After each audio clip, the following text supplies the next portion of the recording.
사망의 자리에 자신을 내어주신 예수 그리스도를 우리는 함께 걸어가고 있습니다.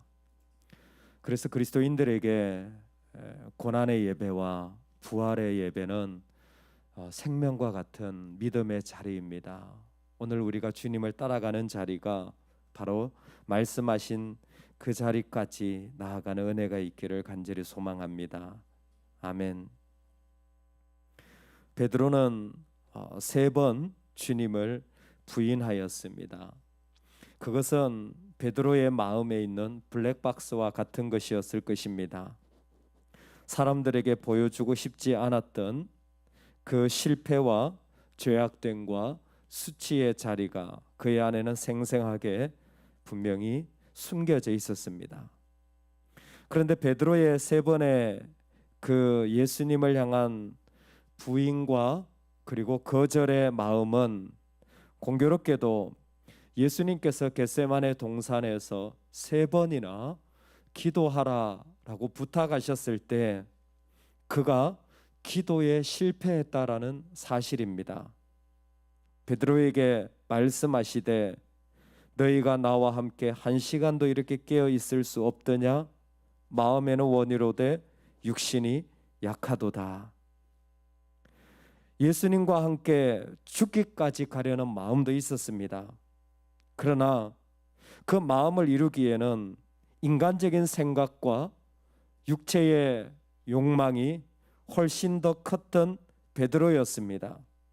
그것은 예배와 기도의 자리를 보면 금방 알 수 있는 것이었습니다.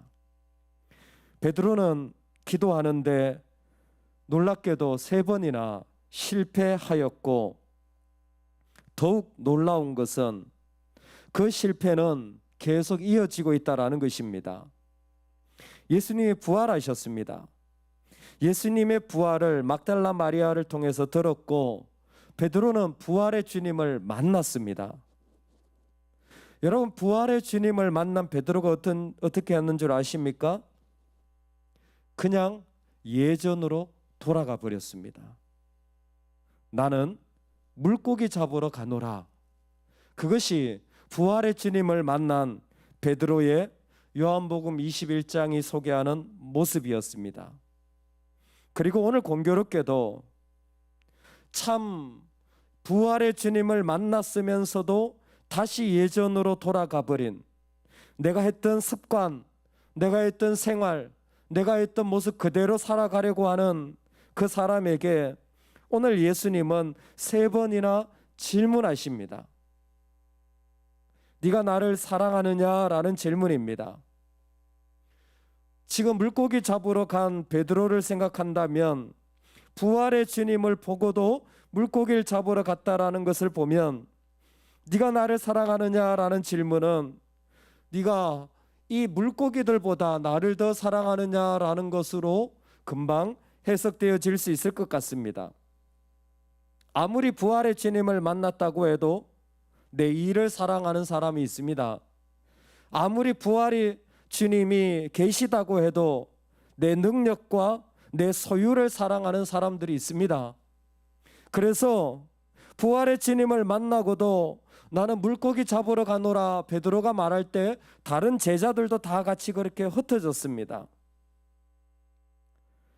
이 물고기들보다 라고 말씀하실 때 사망의 권세까지 깨뜨리신 주님이 얼마나 자기를 물고기보다도 하찮은 존재에 비교하여 네가 이런 하찮은 것보다 나를 더 하찮게 여기니? 라고 말씀하시지 않고 이런 것보다 나를 더 사랑하니? 라는 질문을 통하여 얼마나 베드로의 마음이 주님과 멀리 떨어져 있는 바닥에 있었는지, 그의 이유가 무엇이었던 그는 예수님과는 전혀 거리가 있는 자리에 가고 있었다라는 것을 볼 수 있습니다. 무엇보다 3번의 질문을 통하여서 예수님이 그에게 부탁한 것은 내 양을 먹이라라는 것이었습니다. 사랑하느냐는 질문을 통하여서 예수님이 가지셨던 목자의 심정을 베드로에게 부탁하고 싶었던 것입니다.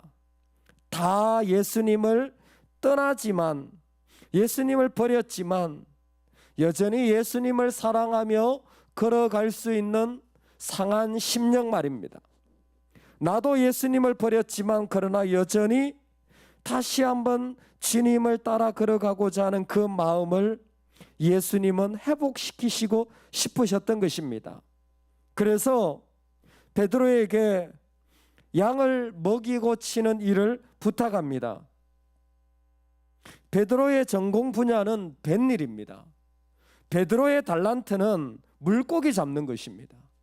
그런 베드로에게 목동의 일을 통하여서 하나님의 일을 맡긴다라는 것은 얼마나 이치에 맞지 않고 사실 베드로에게 가슴에도 안 와닿았을 것 같습니다. 그런데 예수님의 방식은 이것입니다. 마음이 상했어요. 그 안에 숨겨진 블랙박스가 있습니다. 그러면 위로받아야죠. 그러면 치유받아야죠. 아니요. 예수님의 방식은 새로운 사명을 주는 것이었습니다. 여전히 물고기를 잡고 있는 베드로에게 예수님이 네가 나를 사랑하느냐라는 질문을 통하여서 만나고 싶으셨던 것은 베드로를 부르시는 주님의 모습이었습니다. 주님이 우리를 부르시는 자리에 있는 것이 우리가 하는 최고의 일입니다. 이 땅에서 주님이 우리를 부르시는 자리에 내가 엎드리는 것이 내 인생 최고의 영광입니다. 사랑하는 여러분, 주님이 우리를 부르시고 계시지 않습니까? 이 죽어간 시대가, 이 어둠의 땅이 우리를 초청하고 있지 않습니까? 함께하는 자들과의 관계에서 우리를 기다리고 계시지 않습니까? 시인 월트 위트먼이 어느 날 의사 선생님을 만났는데 의사 생활을 30년을 한 선생님을 만났어요. 그분이 시인에게 말합니다. 제가 30년 동안 환자를 진료하고 처방을 했는데 30년 해본 결과 최고의 처방약이 하나 있더라. 시인이 물었습니다. 도대체 그 처방약이 뭡니까? 너무 궁금하네요. 제가 해본 결과 이게 최고의 처방약입니다. 도대체 그게 뭡니까? 약이 아니라 사랑입니다. 아, 사랑요? 좋지요. 근데 사랑으로도 안 되던 사람들이 있던데요. 사랑해도 안 되는 일들이 있던데요. 그때 그 의사 선생님이 그러더랍니다. 사랑으로 안 되면 약을 2배로 처방해서 더 사랑해야 되는데 사람들은 사랑으로 안 되면 금방 미움으로 바꾸더군요.